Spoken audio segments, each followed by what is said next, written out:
Hey everyone and welcome to the video. So today we're going to be reviewing Dead Island 1 in 2023. Is it worth it? We're going to be looking at a few categories and basically judging how the game holds up in these categories by today's standards and deciding whether you should pick up this game or leave it forever. Let's get straight into the video. So first off, we're going to look at the graphics. Now we're going to be using the definitive edition so we can give this game the best possible chance it can. But honestly, in my opinion, I don't think the graphics have aged half bad. It seems super enjoyable still, the lighting's quite nice, especially with the definitive edition enhancements, and the gore and blood is kind of decent, and whilst the FOV is a little bit zoomed in for my liking, the rest of it I can pretty much handle. It's not half bad and I think it holds up half decent. Next up we have the combat. Now combat is critical to Dead Island, as you know, and honestly, in my opinion, it does it really decently still to today's standards. A little bit better than Dying Light 1, I haven't played 2, sorry, I hate to throw that out there. But it's very hack and slashy, but the weapons feel like they have a lot of weight. The only thing I will say is really old school and something I personally can't do because of how dated it is how the guns handle. Guns don't handle very well and they're not very enjoyable to shoot or use. When it comes to melee weapons, whether using blunt weapons, slicey weapons, anything you want, it's super satisfying. It's nice to watch the zombies go flying and know that you're doing that damage. All of them feel really weighty, but it still keeps that arcadey feel. Honestly, not half bad. When it comes to characters, both playable and non-playable, they're all half decent. The playable characters are really iconic. Sambi, everyone remembers him. Logan, John, iconic characters really. And when it comes to characters you meet throughout the story, they're not half bad. They're not the most memorable characters in gaming history, but you'll definitely remember them if you consider yourself a fan of this game. And I don't think they're half bad to follow along, and you do get kind of attached to some of them. Now, the world is split up into basically 3 mini-maps that are all half decently big, but they're basically just small sections of a wider map, and honestly, I enjoy 2 of them a lot more than the third one. So I enjoy the city, and I enjoy the basically island area of the map, where it's nice and sunny at the beach.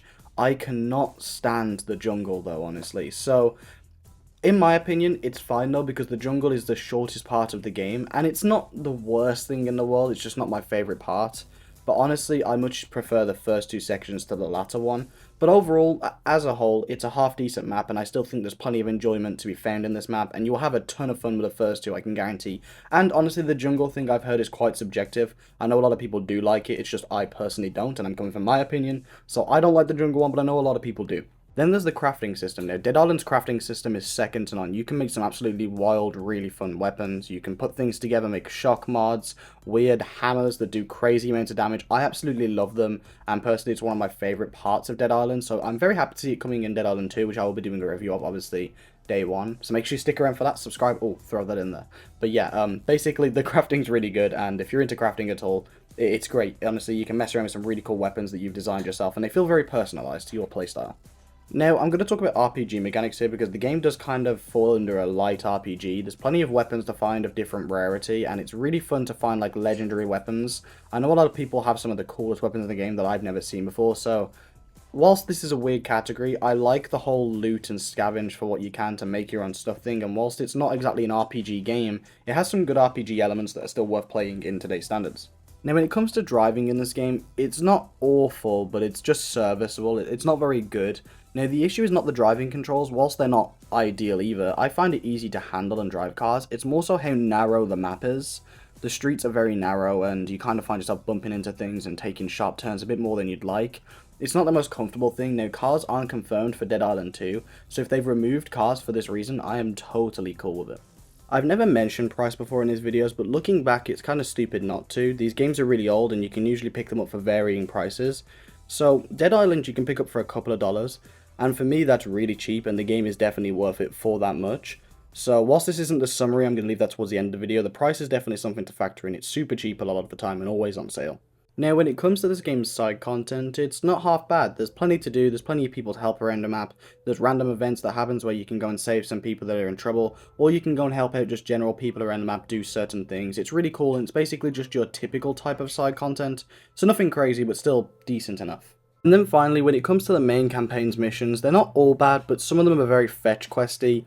It's one of my main complaints with the mission structure of this game.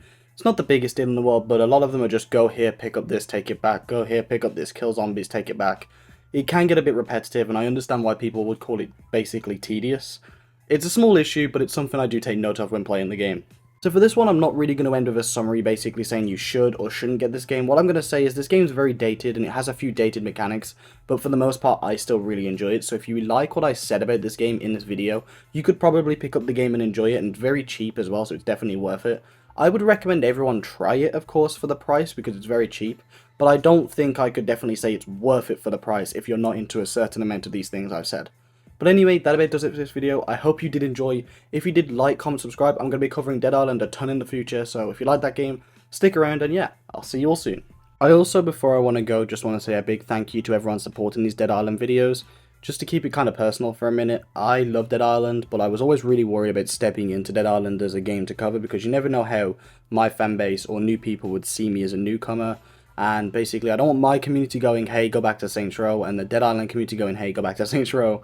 So it's really nice to see a nice warm welcome come into this community. And the Dead Island community is really nice and wholesome. Everyone I've spoke to has been super chill and just really in the mood to talk about zombie games. So I really appreciate it, basically, and I wanted to throw this in at the end. So, yeah, thank you all for allowing me to make Dead Island content. I love making it. I've got so many cool things on the way. I can't wait to cover Dead Island 2, as you all know. But yeah, I appreciate you all, and I'll see you soon.